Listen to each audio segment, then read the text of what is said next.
A palavra de Deus é que tem o poder, é a palavra de Deus. A igreja não é algo individual. A expectativa dos discípulos a partir desse momento foi a volta de Jesus. Portas do inferno não prevalecerão contra a igreja. Deus está a falar alguma coisa ao seu coração e Ele quer que você se posicione e assuma aquilo que Ele lhe está a falar.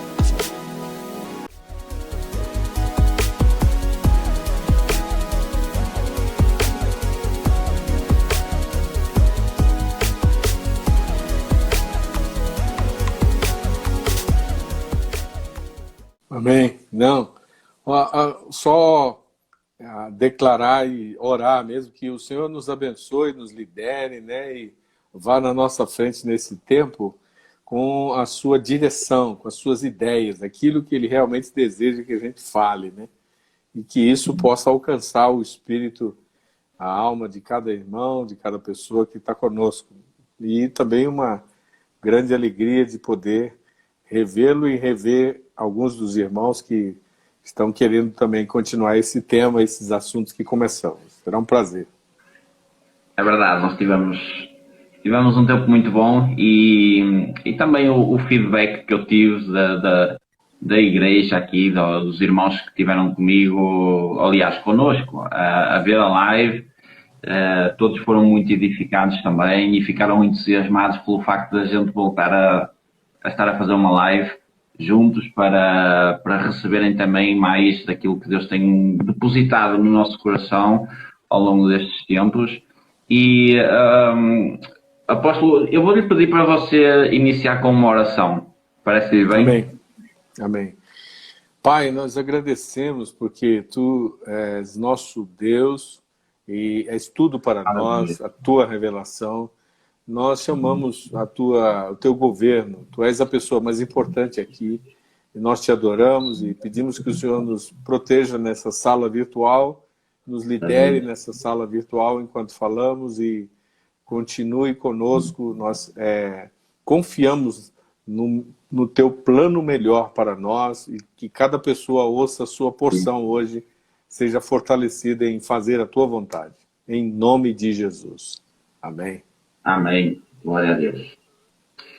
Vamos então começar aqui. Nós vamos dar continuidade ao tema, não é? Que nós estávamos a começar e vamos continuar a desenvolver aqui algumas coisas. Tenho aqui alguns pontos que eu creio que vão ser fundamentais e para nós refletirmos também, mas também para nós abrirmos e ampliarmos o nosso entendimento em relação àquilo que nós estamos a viver também agora como igreja, não é? Como igreja de Jesus Cristo, nós também pessoalmente, individualmente, nas nossas famílias, na igreja, não é? Como membros de um corpo que se reúne e também socialmente, não é? Estas três coisas, elas estão inevitavelmente interligadas, não é? Porque nós temos estas três componentes que nós fazemos parte dela e então eu vou trazer aqui algumas coisas para nós desenvolvermos e conversarmos um pouco. E então na continuidade daquilo que nós estávamos a falar sobre o que é que Deus está a falar nos dias que correm, não é? Aquilo que Deus está a depositar no coração da igreja e a trazer a igreja para uma realidade, a despertar a igreja para uma realidade, e então nós vamos dar sequência a isso. E eu quero falar um pouco, quero abordar consigo um pouco, nós elaborarmos aqui, falarmos um pouco sobre princípios. Eu creio e tenho notado também, à medida que eu vou aprofundando na palavra e vou lendo também, e tenho pedido ao Espírito Santo para limpar a minha mente e o meu coração ao longo destes anos, para eu conseguir ler a palavra conforme ela é. Qual é a mensagem que realmente a Bíblia, a palavra de Deus está a trazer ao meu coração, porque o facto é que nós hoje temos tanta informação, tanta informação mesclada, que está misturada, que ela tem aspecto de ser, mas não é.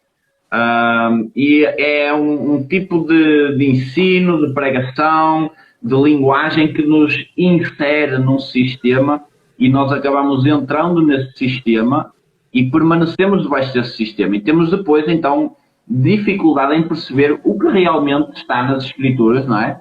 Nós estamos a ler, mas estamos tanta informação, uma nuvem de desinformação na nossa mente que acabamos por não conseguir enxergar o que o Espírito está a cutucar no nosso coração. Fica difícil ele conseguir comunicar connosco, porque nós estamos cheios de informação,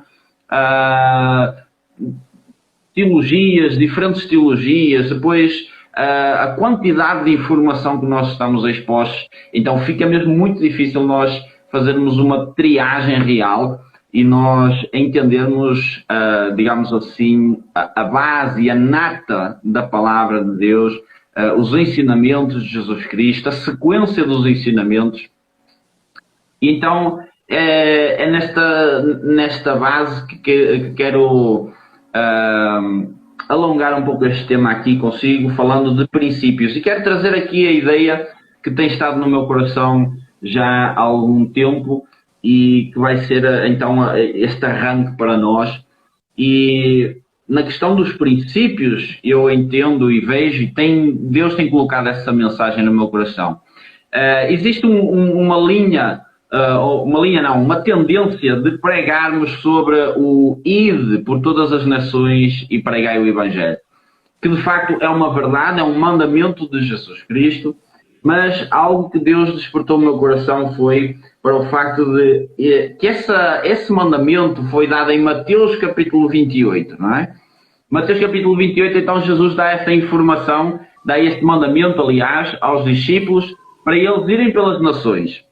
Mas essa é a mensagem que nós ouvimos, que nós somos até treinados para fazer, mas há aqui um princípio que eu creio que nós estamos a desprezar e a menosprezar, que vem de encontro, no fundo, àquilo que nós estamos a viver socialmente e que é a mensagem que eu creio que Deus está a trazer para nós individualmente e famílias também, para nós olharmos para dentro de portas, para nós olharmos para o nosso Estado, para a nossa família, então termos essa atenção, porque no fundo isso foi uma falha na aplicação desses princípios que estamos a falar.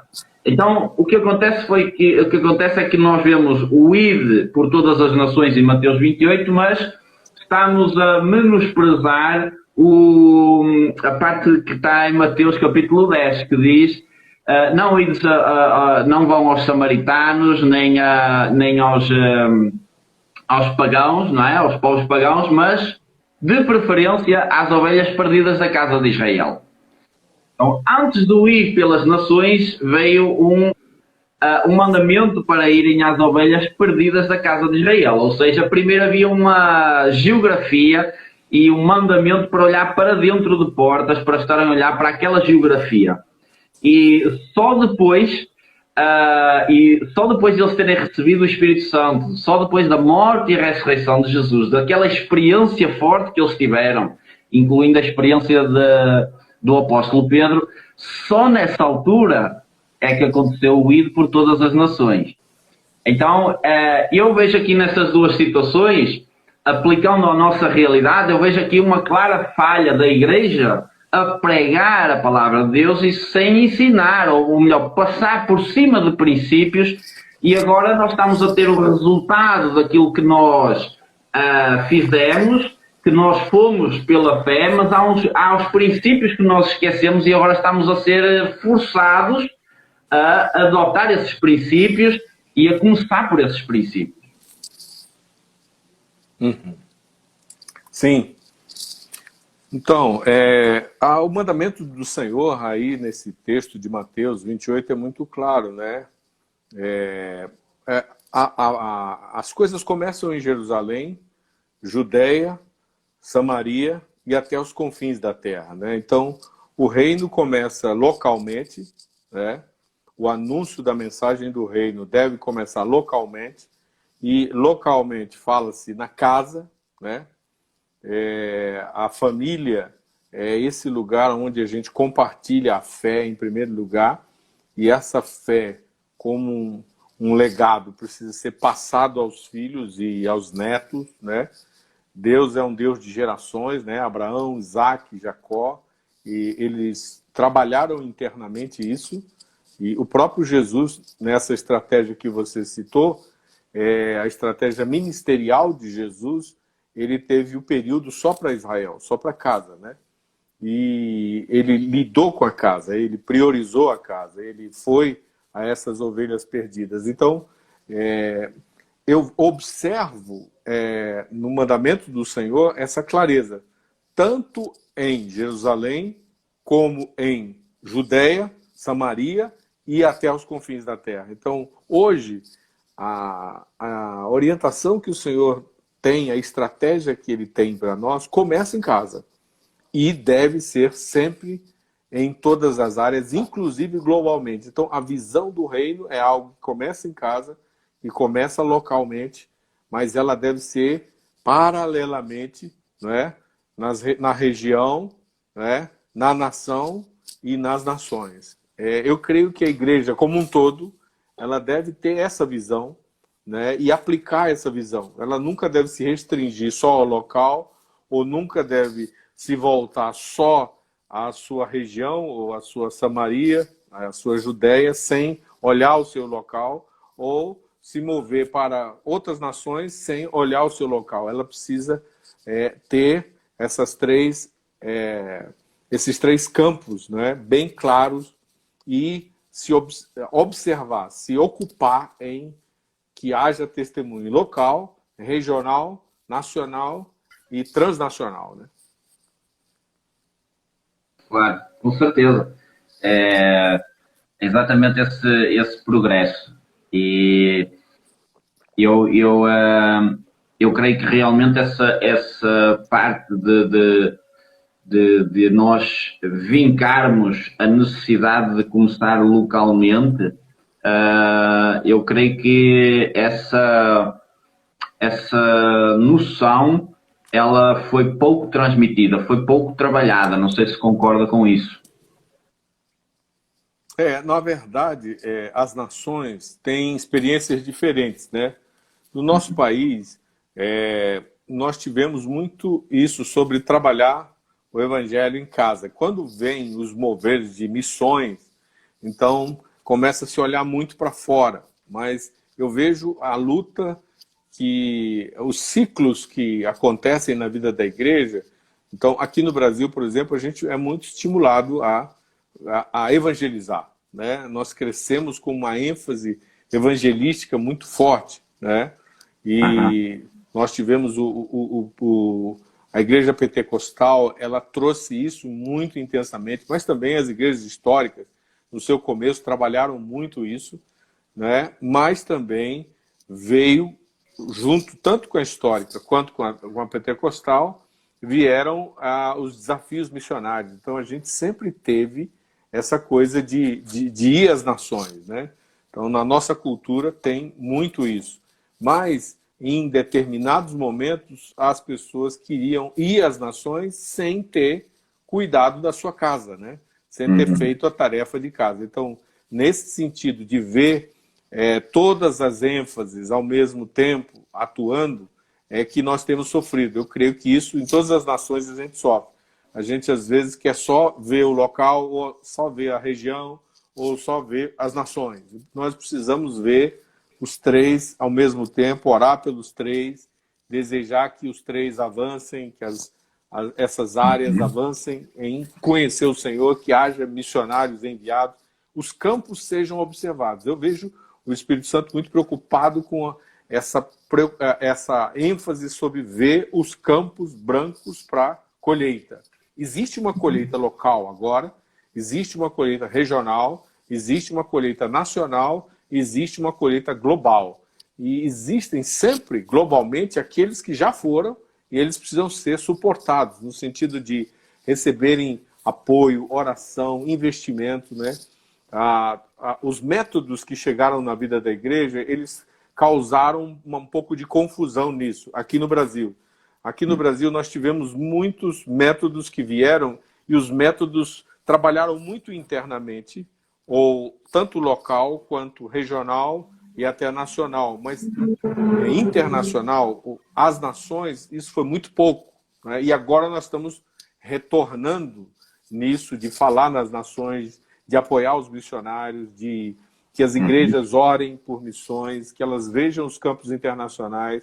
E essa era é uma era apostólica, e apostólica no sentido de missionária, né? Esse apostólico é missionário, ele é avanço de colheita nas nações. Então, eu vejo que esse momento o Espírito Santo está trabalhando muito a igreja para ser apostólico no sentido missionário, mas também o apostólico no sentido de trazer o governo de Deus nas nações, na nação, nas regiões e na localidade. Essa visão do governo do Senhor no indivíduo, na família, na cidade, no estado e na nação e nas nações. Essa visão apostólica trabalha esses aspectos de observação do governo de Deus e também da colheita de vidas, que são as duas coisas juntas. Não é só o evangelho de salvação, mas é o evangelho do reino, né?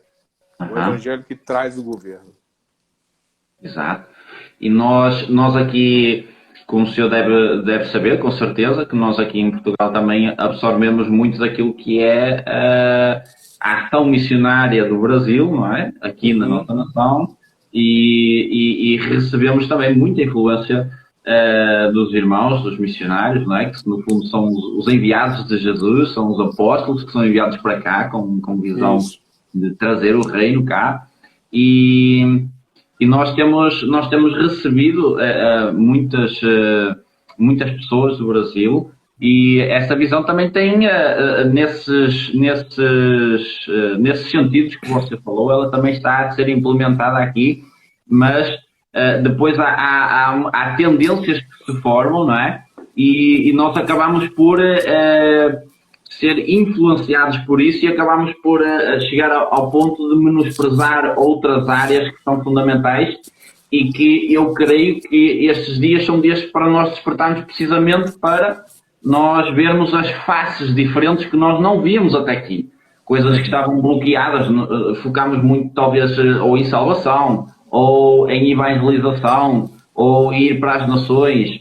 Então há focos às vezes demasiado presos naquele foco, e acabamos esquecendo os outros, e estamos a permitir também que nós estejamos vulneráveis a problemas e influências que têm causado então também coisas menos boas no nosso meio. E eu creio que esse mandamento e essa sequência, não é, que está lá em Atos, de irem por Jerusalém, Judeia, Samaria e confins da terra, isso no fundo é a estrutura que é necessária para que haja um fruto no nível apostólico que aconteceu também com os apóstolos.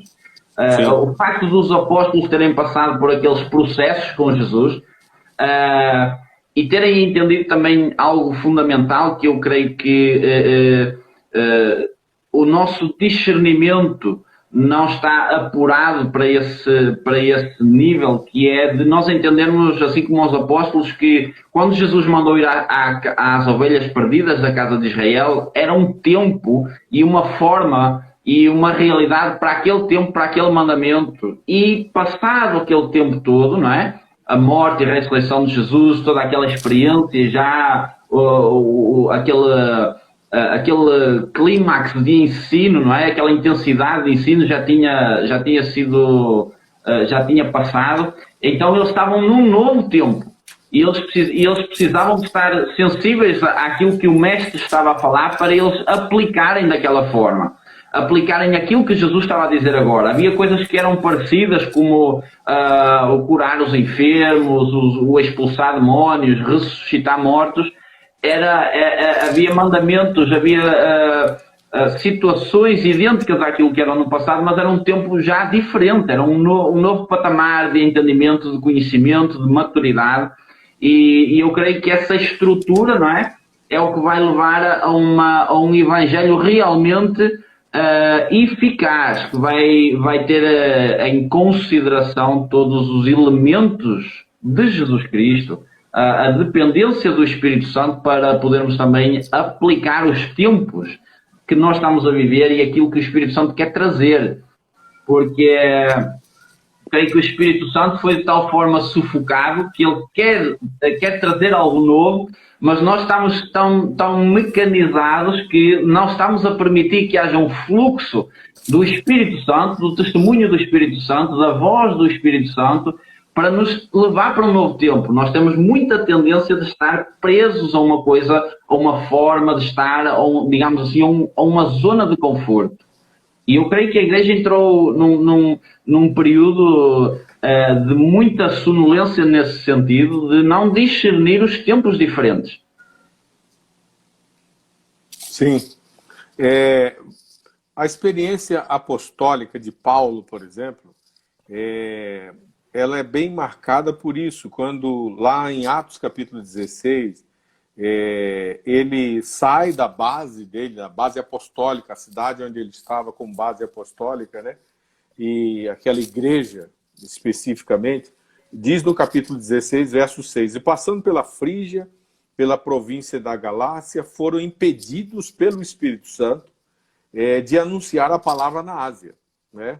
Impedidos pelo Espírito Santo de anunciar a palavra na Ásia.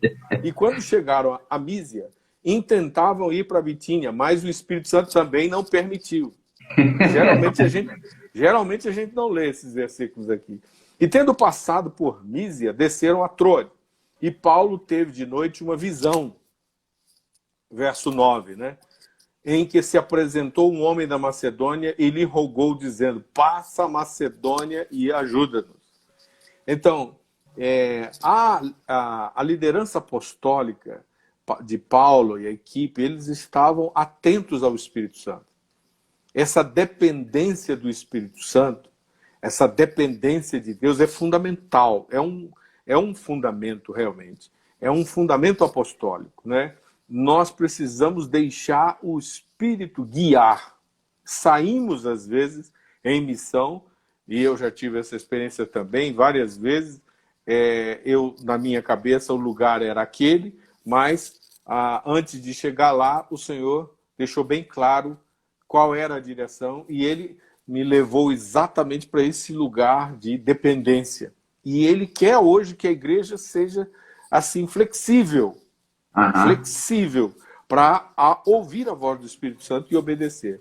Nós temos uma coisa muito séria hoje, que é a rigidez do odre velho. Então, os mecanismos, né, que nós aprendemos, a nossa tradição, a nossa cultura, a religiosidade evangélica, gospel, uma série de coisas que nós acrescentamos à nossa vida com o Espírito Santo, que é um tempo da gente arriar essa bagagem. Eu creio que o Espírito Santo está nos chamando para um tempo de deixar várias coisas, porque nós estamos num reset, num novo começo. E esse novo começo nós temos que arriar essa mochila velha, né? Ela já está dura com as estratégias velhas, existem coisas que não vão mais funcionar, né? Por que que nesse momento Deus, liderando o seu povo, não é, parou todo o funcionamento dos prédios que nós temos, não é? Qual é a intenção dele? E levou todo mundo para casa, não é? Então, quando ele está fazendo isso, ele está falando com a igreja, ele está falando com essa noiva, ele está falando com as nações, ele está falando com os reis, ele está falando com os governantes. A voz de Deus está sendo liberada, mas os seus filhos, eles vão fazer isso, né? Esse remanescente vai abaixar bem os seus ouvidos para ouvir, e ele dizer assim, não, eu sei que você está pensando que era para ir para cá, mas hoje eu estou falando com você que não é. Mas aí é interessante isso, porque é o Espírito Santo dizendo, esse campo não. O Espírito Santo está fechando alguns campos para a gente e abrindo outros campos. Os campos que o Pai está fazendo. E essa deve ser a nossa pergunta, baseada lá em João, no capítulo 5, quando ele diz que o Filho vê o Pai fazer e o faz igualmente. Então, nós precisamos dessa conexão no relacionamento com o Pai e com o Espírito para ouvir e ver o que o Pai está falando. Então, existem campos que ele vai fechar e para nós, porque a nossa direção, o nosso campo de colheita vai ser aquele que ele vai dizer, eu vou te dar a visão. E aqui nesse texto de Atos 16, ele dá a visão da Macedônia. Então, sem visão, nós perecemos. Nós precisamos de uma visão, não é, de colheita, e a visão de colheita vai apontar o campo de colheita, e vai apontar as necessidades desse campo de colheita, e vai desatar uma unção específica e única para aquele campo de colheita. E foi exatamente o que Paulo viveu lá. Então, Paulo, nesse momento que ele é sensível à voz do Espírito Santo, ele entra no Kairós. Ele recebe o Kairós de Deus, a voz de Deus. Então, a vontade de Deus é que ele estivesse na Macedônia. Então, havia ali uma luta, uma batalha territorial, espiritual, para que ele seguisse na tradição ou naquilo que a cabeça dele estava achando nos desenhos proféticos, nos desenhos apostólicos que ele tinha, nos relatórios de necessidades diversas que ele tinha, e ele foi e ouviu o Pai. E ele ficou, e ele estava indo, como diz o texto, ele estava passando pela Frígia, não é? E eles chegaram a Mísia, e eles fizeram um plano de viagem para Bitínia. Você sabe o que é isso? Eles olharam vários campos, e botaram os mapas em cima da mesa e disseram, é aqui que Deus quer. E aí, de noite, vem a visão profética. Olha a importância da visão profética. Olha a importância dos dons espirituais. Olha a importância da dependência de Deus. Olha a importância da oração. Olha a importância de ser flexível, não é? E é exatamente isso que a igreja das nossas nações, tanto Portugal quanto o Brasil, precisa ser agora. Nós precisamos deixar a mochila e o odre velho, e passar por um buraco chamado buraco da agulha. Lá nas fortalezas dos muros de Jerusalém, tem lugares apertados que não dá para passar com a bagagem velha. Nós vamos ter que arriar a bagagem. Arriar a bagagem do que foram as estratégias velhas, porque o Senhor tem uma estratégia nova, e Ele vai dar campos que nós não estamos olhando agora. Né? Amém, com certeza. Eu estava aqui a meio da conversa, eu estava aqui a absorver a revelação também e a entender coisas novas, tremendas, que você estava aí a partilhar connosco. E eu estou-me a lembrar aqui de uma situação que eu vivi há uns tempos atrás, uma pessoa que ligou para mim para saber como é que eu estava, e ligou para mim para saber como é que eu estava porque uma outra pessoa, um pastor de um outro país, ligou para em conversa com essa pessoa, disse para falar comigo, para saber como é que eu estava. E há uns bons tempos atrás, Deus orientou a vida dessa pessoa, usou-me para orientar a vida dessa pessoa. E então eu falei o que é que a pessoa deveria fazer, quais eram os princípios que ela precisava de executar, não é? de obedecer à palavra do Senhor para conseguir alcançar aquilo que ela deseja. E é engraçado que durante esse período, não é, que eu falei isso, passaram uns meses, até que ela voltasse a ligar para mim, ela teve momentos lá na igreja também que pessoas falaram e que ela sentiu no coração que deveria fazer algo lá dentro da igreja, num ministério da igreja, e que foi para esse ministério, só que depois já não era ali o lugar dela. Ou seja, ali uma confusão aparente, não é? De algumas coisas que estavam acontecendo na vida dela, e ela volta a falar comigo novamente, volta a ligar para mim, porque alguém disse a ela para ligar para mim.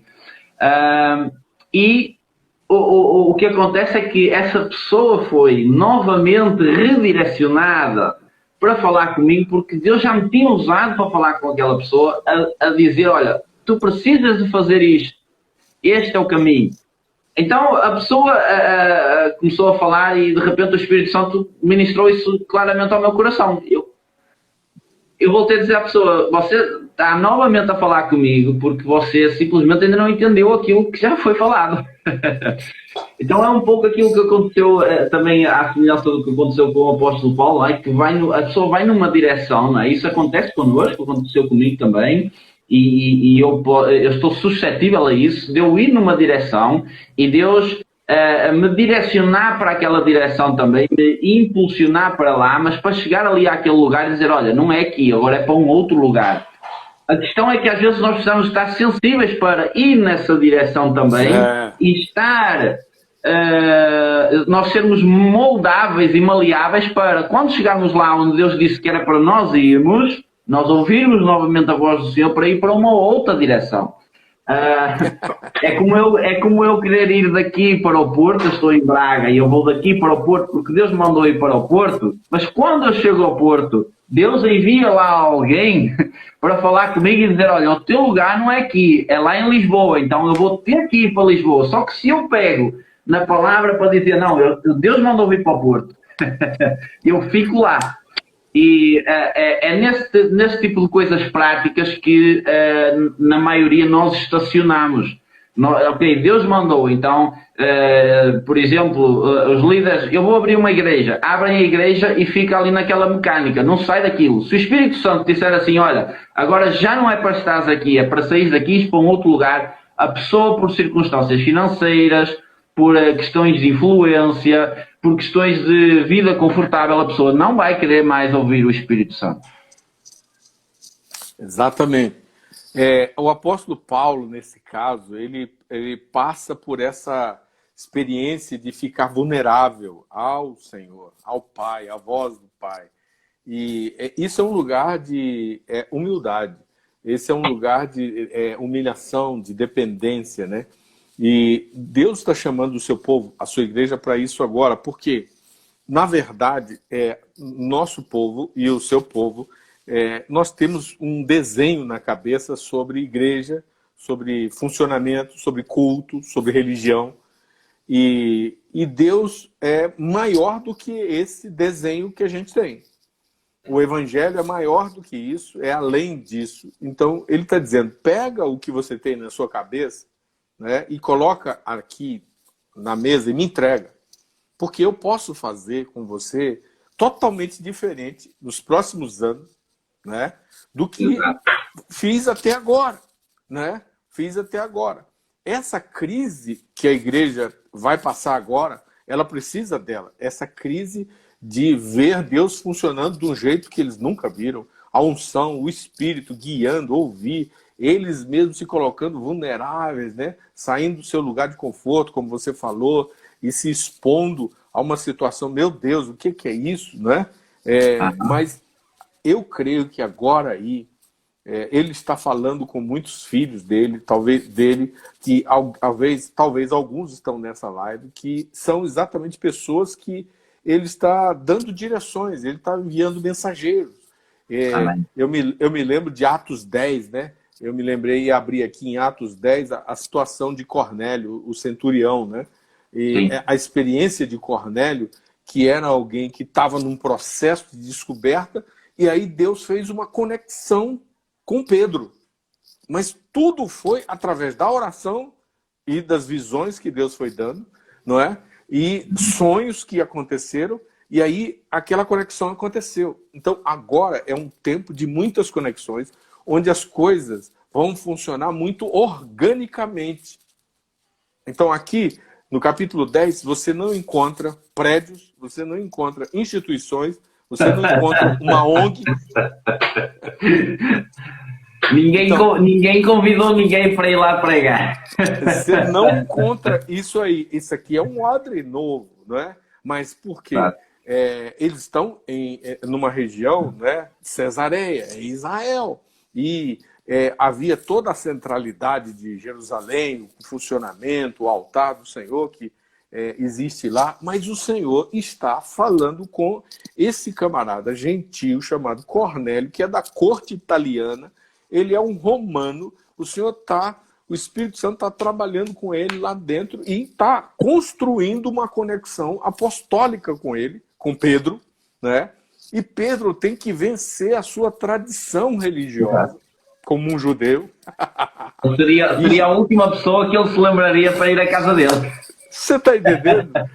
Então, o Espírito Santo que está conspirando contra a nossa religiosidade. É forte isso, é?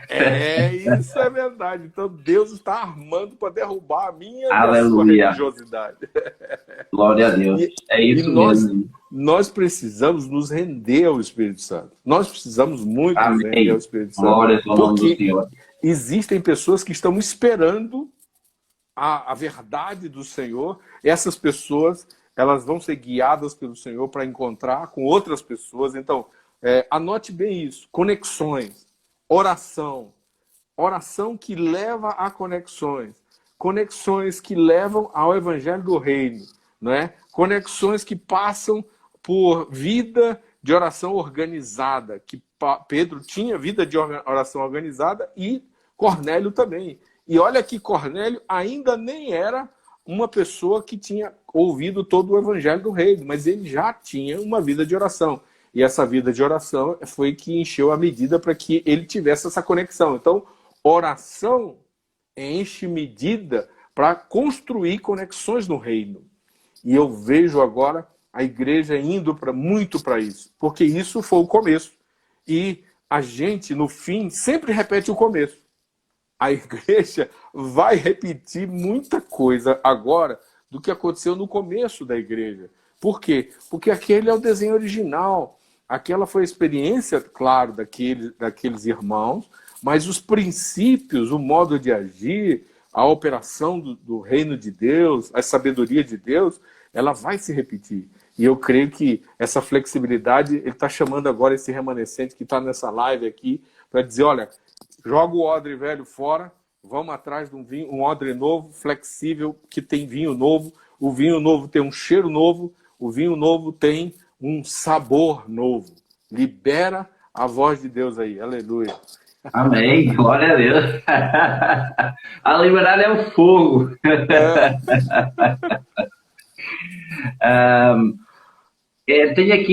Tem tanta coisa que para a gente falar acerca disso que é um assunto inesgotável.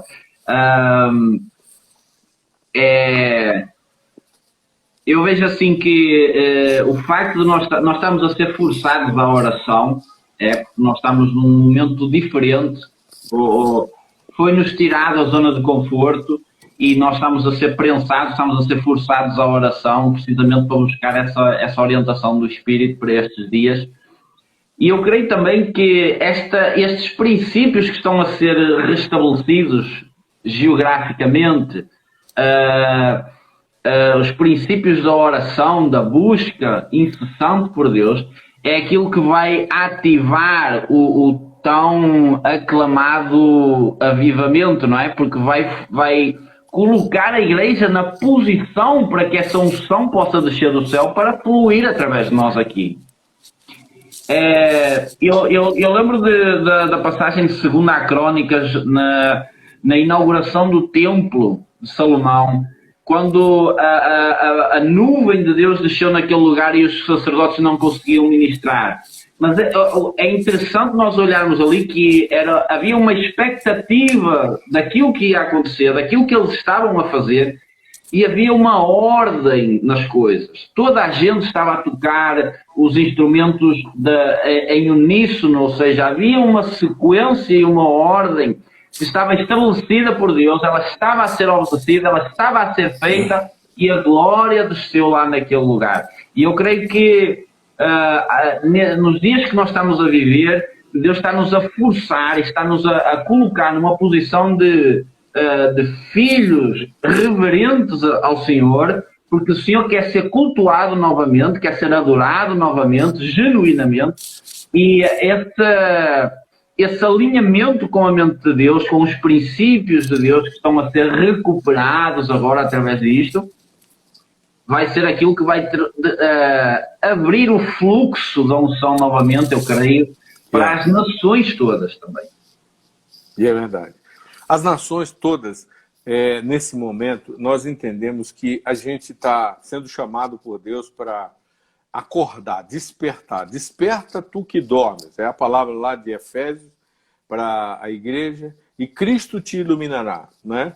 Há uma palavra apostólica, né? Então, nós estamos exatamente debaixo desse som, do desperta, né? É como esse som estivesse entrando agora. E por quê? Porque há uma inércia. Há uma inércia, há uma acomodação. Por quê? Porque é noite. É noite. As trevas estão sobre as nações. Sobre nós está a luz do Senhor. Mas muitos dormem. Muitos dormem.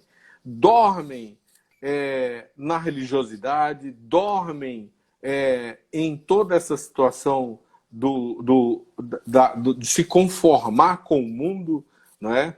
Do materialismo, até mesmo do socialismo, das ideologias de direita, de esquerda, de centro, discutem tudo isso e não estão acordados para o relacionamento, não estão acordados para a meditação na palavra, não estão acordados para se dedicar ao propósito que Deus deu em suas vidas. Estão dormindo. Então, a inércia dos líderes pastorais, há líderes mestrais, há líderes apostólicos que estão totalmente se esforçando para ganhar dinheiro para viver. Se Deus não dá conta de te manter, então tem alguma coisa errada nessa fé. Porque eu e você, nós somos filhos. Ele te deu um propósito e você tem que largar o propósito para ir atrás de ganhar dinheiro, tem alguma coisa errada. Correto. Tem alguma coisa errada. É preciso voltar a Deus e dizer, Senhor, eis-me aqui, o que o Senhor quer que eu faça?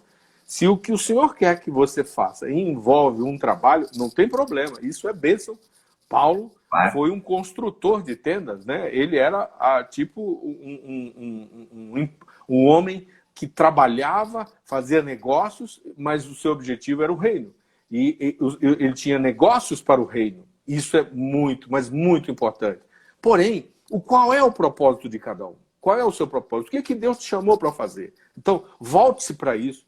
Não durma com esse sono que está acontecendo ao redor no mundo agora, essa inércia, porque é a noite, é as trevas, e elas dão sono. Quando dá aquela hora de 10 horas, 10 e meia, quem acorda muito cedo, 10 horas já está com os olhos assim. Então, essa inércia é da noite, né? A inércia é da noite. Então, não podemos dormir para as coisas de Deus.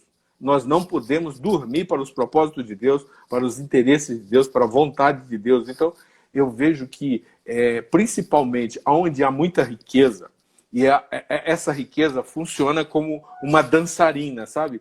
Você já viu aquela dançarina que fica na frente do carro? O carro vai andando, ela vai dançando. E tem muita gente na frente dessa dançarina, e aí atraído pelo dinheiro, atraído pelos carros, atraído por ter casas, atraído por isso. E lá vai 1 ano, lá vai 2 anos, lá vai 3 anos, lá vai 4 anos. E investe tudo em coisas que se acabam. O melhor lugar para você investir seu dinheiro é no seu propósito. É naquilo que Deus mandou você fazer. E hoje, muitas pessoas estão investindo na bolsa, estão investindo naquilo que está dando muita vantagem. Pegue o dinheiro que você tem, aquilo que é sua economia, e invista naquilo que Deus mandou você fazer. Né? Ele mandou você fazer isso, então pegue essas economias e invista nisso aí, porque o maior investidor do seu ministério é você. O maior investidor do seu ministério é você.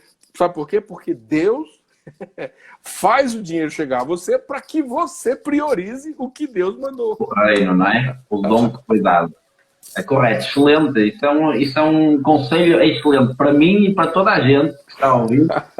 Um conselho extraordinário para abrir os nossos olhos também para isso. É um facto. Não é? Às vezes nós estamos a pensar em coisas que não são para pensar e não focamos nisso. Que é uma coisa básica, mas que é tão necessária. Não é? Aquilo que Deus nos tem mandado fazer, o propósito, o nosso dom, e nós investirmos os recursos nisso. Então, bênção demais. E essa sonolência eu vejo assim que existe uma forma muito, como é que dizer, é uma coisa muito ténue, uma linha muito ténue da passagem do dia para a noite. É aquela ideia sei lá, assim, das 7 da noite até às 9, em que começa a anoitecer, não é? Yeah. E isso é o que acontece, isso é o que acontecia também com o povo de Israel, que no momento em que eles começavam a transitar para as trevas, o Senhor levantava profetas para chamar a atenção. O povo não ouvia, e a transição ela é muito sutil, porque a gente ainda vê dia, nós ainda estamos a ver dia, só que vão passando as horas, vão passando os dias e os anos, quando damos por ela nós estamos em densas trevas e nem percebemos que estamos lá. É a transição do dia para a noite, é aquele processo de tempo que passa ali, que nós passamos às vezes isso na vida e que nós não entendemos, mas já estamos na sonolência. Então é um caminho muito, muito estreito e muito difícil de nós permanecermos lá, porque é uma linha muito estreita e exige de nós também muita oração, muita consagração. E então essas duas coisas a Igreja tem menosprezado: a oração, a consagração, a deixar os apetites daquilo que são aquilo que nos alicia, não é? O mecanismo do dinheiro, de ter o sustento, etc. E isso tudo tem trazido estas consequências. Nós, infelizmente, já só temos 10 minutos. Só temos 10 minutos. Muito rápido. E eu queria só abordar aqui uma última coisa e também que você também desse novamente o seu comentário, a sua visão sobre isto. Porque aquilo que nós estamos a viver hoje socialmente, e estamos a ver também assim, em pequena escala, em algumas situações, não em todas, mas em pequena escala, por exemplo, aqui em Portugal, as coisas vão acontecendo muito subtilmente. Aí no Brasil já aconteceram de forma mais intensa e mais clara. Por exemplo, a perseguição que nós estamos a sofrer como igreja por parte dos governos, não é? De doutrinar as crianças de uma forma perversa nas escolas, distorcendo os conceitos de casamento, distorcendo os conceitos de família.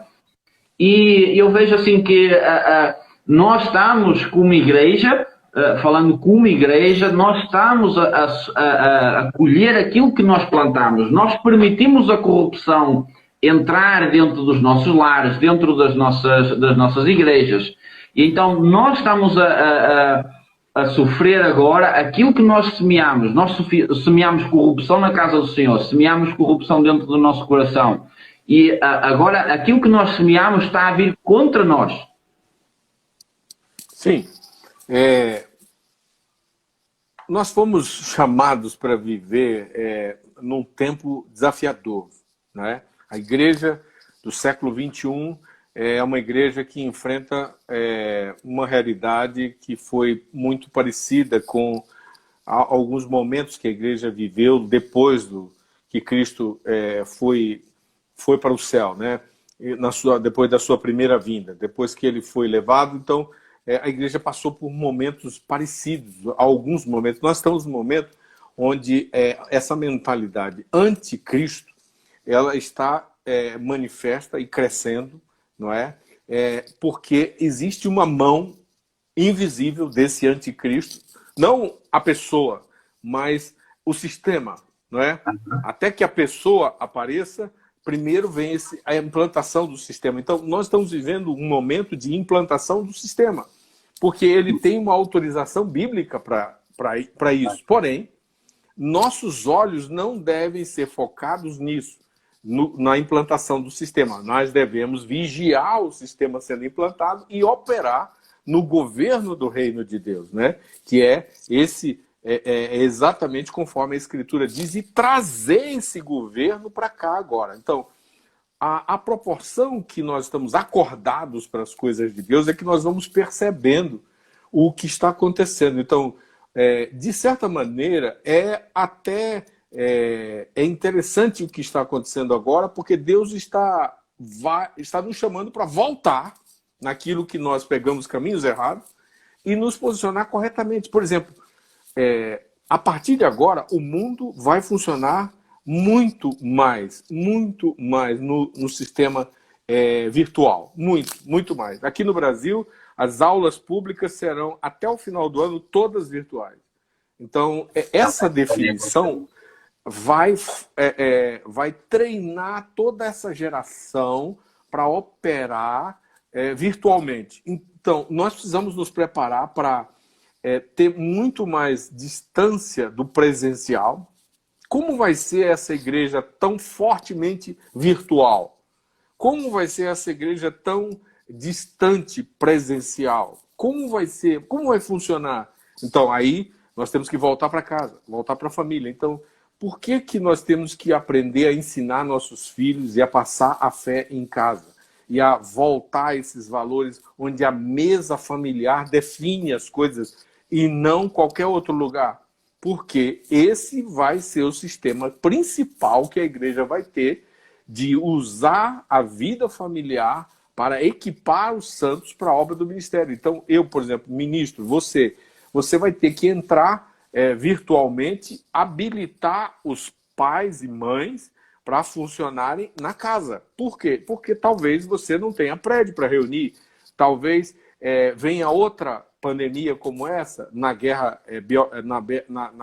que nós estamos enfrentando das pragas, né? E se tudo isso acontecer, nós estamos sendo chamados para ter já as ferramentas corretas e principalmente a essência, que é o reino de Deus, saindo de nós em casa e para o mundo através das relações virtuais e presenciais. Mas o mundo não vai ser o mesmo mais, porque nós estamos no meio de uma implantação de um sistema, mas ao mesmo tempo a luz do Senhor está sendo liberada para funcionar a partir das casas. Amém. Nós vamos, então, nessa situação, não é? Que já é uma realidade agora, e aquilo que nós estamos a colher agora é precisamente esses sinais, são para nos alertar, não é? Para essa realidade de olharmos para dentro de nós e também os sinais... Eu até esqueci de dizer, desculpa cortar você aqui, na verdade, quando você vai estudar as 7 igrejas do Apocalipse, você vê que quando o Senhor chega lá e diz assim, olha, isso aqui está errado. Se arrepende e volta. Se você fizer o certo, eu ainda vou te dar uma recompensa. Então, nós estamos exatamente nisso agora. Ele está dizendo, ele está passeando entre as igrejas, ele está dizendo, isso aqui está muito bom, mas isso aqui está errado, conserta. Corrige, porque senão eu vou vir e vou tirar a minha presença daqui. Mas se você consertar, eu te dou a minha recompensa. E aí, para toda a igreja tem uma palavra de recompensa, se obedecer, se posicionar como vencedor, né? Então, nosso chamado agora é exatamente para isso, para sermos alinhados, preparados para vencer no meio dessa geração perversa e não termos medo do anticristo, nem do seu sistema, mas sermos cheios do Espírito, com ousadia, anunciarmos a verdade do Senhor, porque nós somos aquela que carrega o selo, que é o Espírito Santo. E nós somos propriedade do Senhor, né? Então, se você estava errado, corrige esse erro rapidamente. Corre para o arrependimento, corrige porque é tempo de correção e então se posiciona para a obediência, porque se você obedecer, você vai ter a recompensa de viver eternamente com o Senhor. Amém.